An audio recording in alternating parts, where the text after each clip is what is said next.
Hello, everyone, and welcome to another episode of the Wise Decision Maker Show, where we help you make the wisest and most profitable decisions. My name is Dr. Gleb Tsipursky. I'm the CEO of Disaster Avoidance Experts, the future of work consultancy that sponsors the Wise Decision Maker Show. And today I'm joined by DJ. DJ, can you please introduce yourself and tell us a little bit about what you do? Yeah, thank you for having me today. My name is DJ Casto. I'm the head of HR for Synchrony Financial.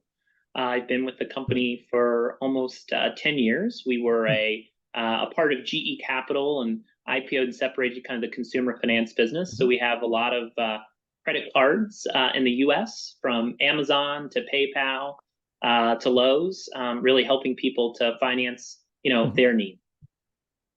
Excellent. And I know that you have become much more flexible with hybrid work since the start of the pandemic, and you've kept up that flexibility. Can you tell us a little bit more about how you approached hybrid work? What was the transition like, and why you chose to keep flexible while many other companies did not?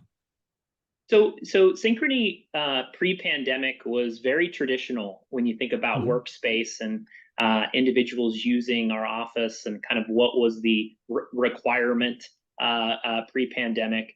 And so about, I don't know, 86% of our workforce, when we pulsed them, this was 3 months into the pandemic, and asked them, and we were able to get everyone home. We were very unique in that, I have 20,000 employees globally through our technology teams and my operations teams. We were able to get everyone home in about 3 weeks, which I know we were uniquely positioned to be able to do that.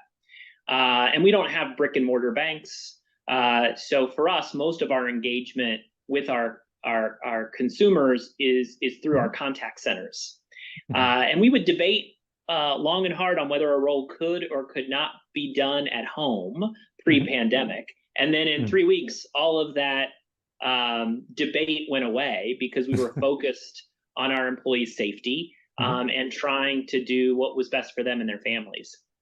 And so, again, a few months into that, we pulsed our employees and we said, hey, we knew we were never going back to the traditional way because we were getting such positive feedback from the employees with regards to their ability to work from home.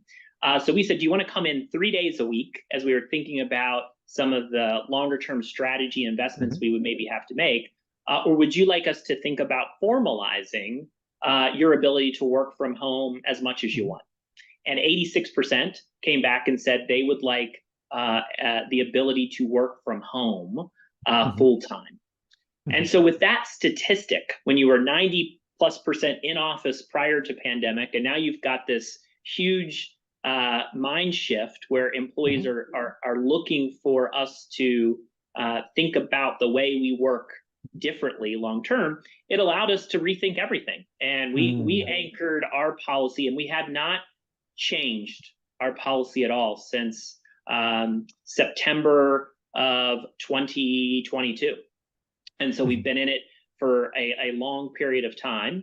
And our principle is flexibility and choice. So we still do want our employees to be in a close proximity to one of our hubs. So we have these areas of focus. They can be physical hubs or virtual hubs, but we do want you to live in a close proximity to those hubs. But we do not require you to come in any certain days of the week. We encourage you to come in purposefully when it makes sense.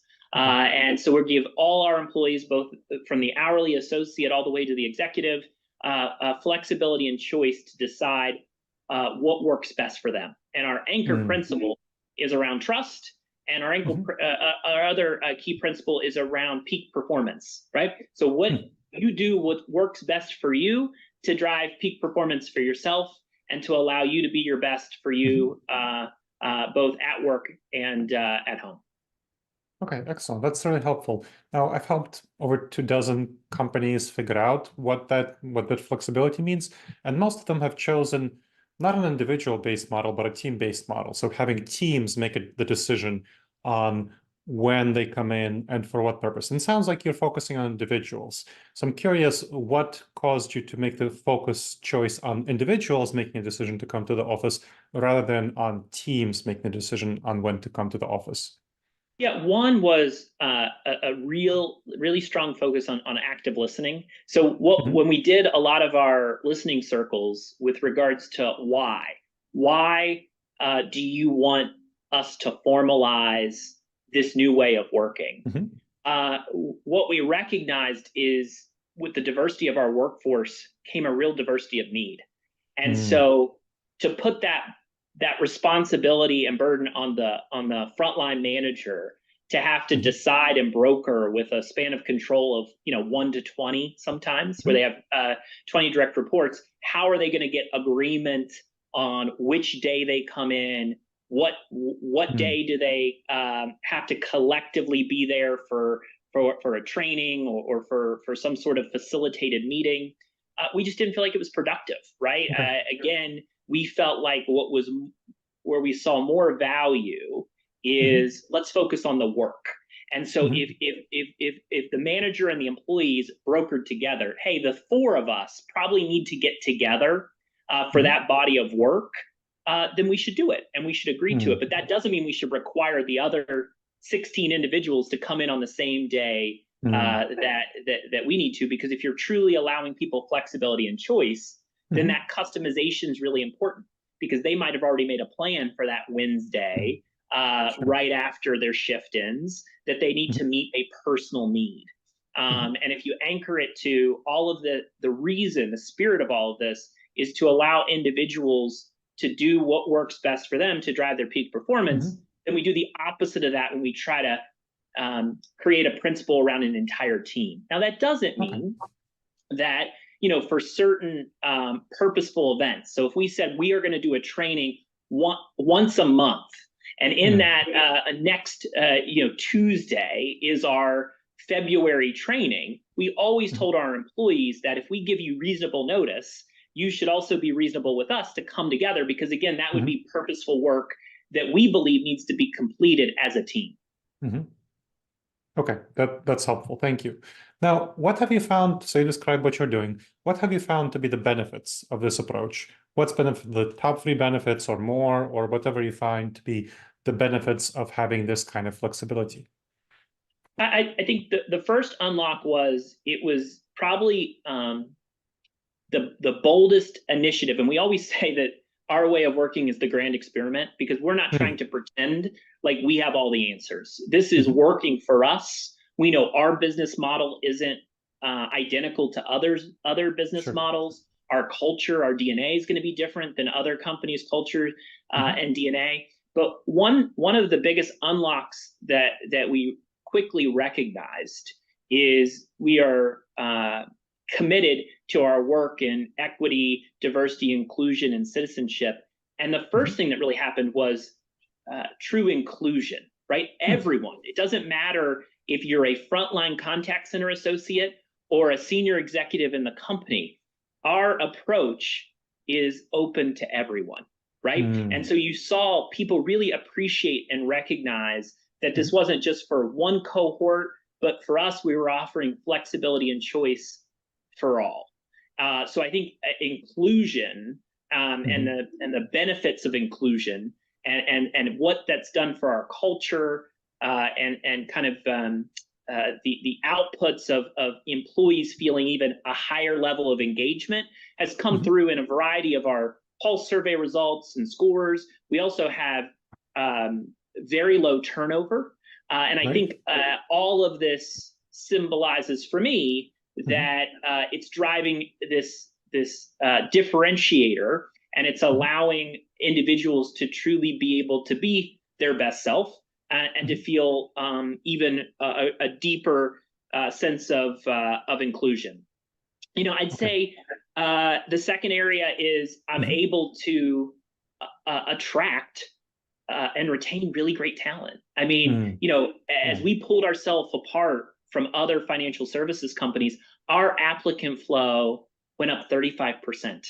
Oh, wow. And so we just saw a direct correlation that by offering clarity to our workforce and clarity into our rationale, which we're not doing this for a temporary moment in time. We're not doing this for 6 more months because of an extension of the pandemic, but we're just leaning into this is the way in which we're going to work because you've told us this is what you need. And as long as, and this is probably the third real benefit that we saw, it also allowed people to start having even more candid conversations on outcomes around the work, because we always said we're going to do this because it's going to allow our workforce to be their best to drive peak performance, and we have to make sure we're delivering for all our stakeholders. And so we also saw an increase in outcomes and outcome-driven conversations with regards to our employees and their managers. So those are just a few benefits that we believe continued to get better over time as we invested in our way of working. I imagine I mean, these are really good benefits, but I imagine you had to overcome a number of challenges and probably still are overcoming some of the challenges. What have you found to be the challenges with this way of working? I think the one area, if I'm going to be truly candid with you today, that I haven't figured out how to provide the best employee experience, and as a result, probably even the best early days of peak performance, is onboarding and training.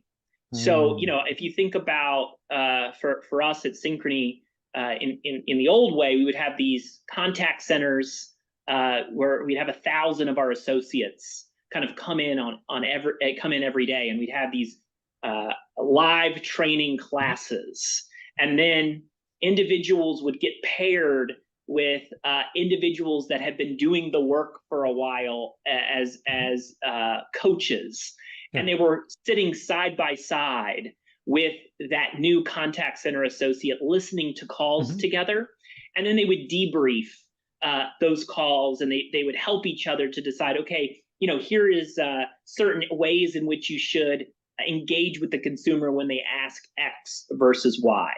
And although I feel like we're making progress, we just haven't been able to replicate that at home the same way.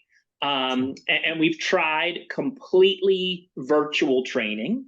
We're now experimenting with some hybrid training where maybe you come in for the first couple days and then you go home, and then there are these moments within your first year that we think are really critical to kind of continue to invest in you and kind of upskill. So I feel like we're getting better at some of the learnings of what does hybrid training look like. But what we haven't been able to replicate is that peer coach the same way, where you get off the phone or stop chatting, and you can look to the left or the right to one of your colleagues and be able to kind of have a live session with that. We do have chat features within our system capabilities, but it's not a great substitute for that one-on-one coaching that people organically got a lot of when they had the contact center environment. Yeah, that makes a lot of sense. And it's funny, it's one of the biggest challenges with my clients. So I work with, for example, I've consulted for Atlassian on this topic. I'm literally having a conversation with a new client tomorrow on this topic, and this has been the biggest challenge for folks who are figuring out how to do flexible work.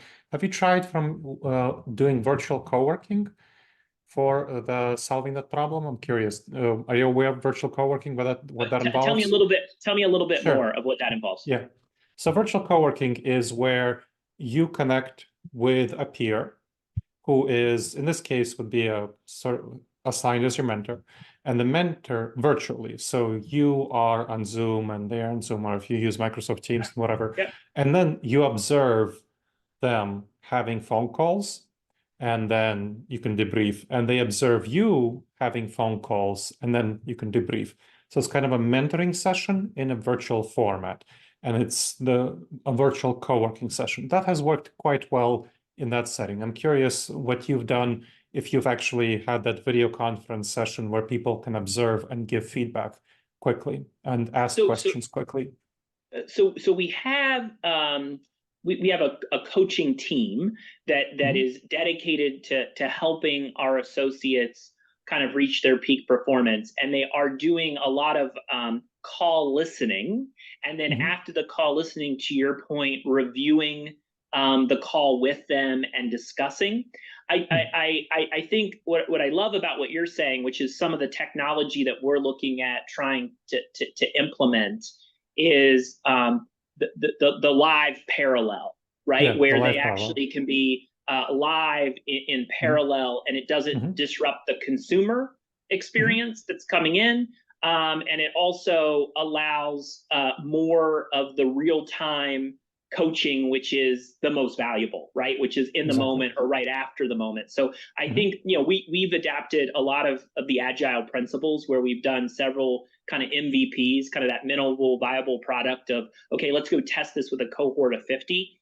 I'd be very interested in learning more of some of the things that you're speaking of. And we're unapologetic to say we would love to hear others' best practices in this space if they've advanced in any way, shape, or form to help what I call the ecosystem, right? You got to create a whole new ecosystem to support our way of working. Some of the ways in which we traditionally did things, you can't just do it the same way, but virtual. You are going to have to reinvent some of the way in which you're supporting your teams if you're going to fully commit to this being just the new norm.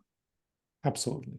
Yeah, let's talk about this after the interview. But in the meantime, as we're moving closer to finishing up, I'm curious what you see as the future of flexible working at Synchrony. It sounds like you're leaning in and you'll keep at it and you'll keep improving the way you're doing things. Yeah, I mean, to me, the future of work is flexibility. I think, and at the root of flexibility is trust, right? And I think this is what you've heard from many employees in the workforce, that they want their employer to trust that they are going to focus on the goals in which the company has asked them to lead. And if they are doing that, and they are proving out their results through meaningful and measurable outcomes, then we need to adapt and be very open to giving them, candidly, all the flexibility they need to drive that peak performance. And so I think the future of work is flexibility, and those that are committed to it, I believe, are going to have a real competitive advantage on being able to attract, retain, and develop the talent now and the future that they're going to need. It's clear that you're doing that with your higher applicant flow. Excellent. Thank you so much for sharing your expertise, DJ. This was very helpful. Yeah, I appreciate you facilitating the conversation, and I appreciate learning more from you as you're leading these conversations in a variety of different forums. But thank you for today. Of course. And thank you to the audience for checking out another episode of the Wise Decision Maker Show. Please make sure to subscribe wherever you checked out the show and leave a review. It helps others discover the show, and it helps us improve the show.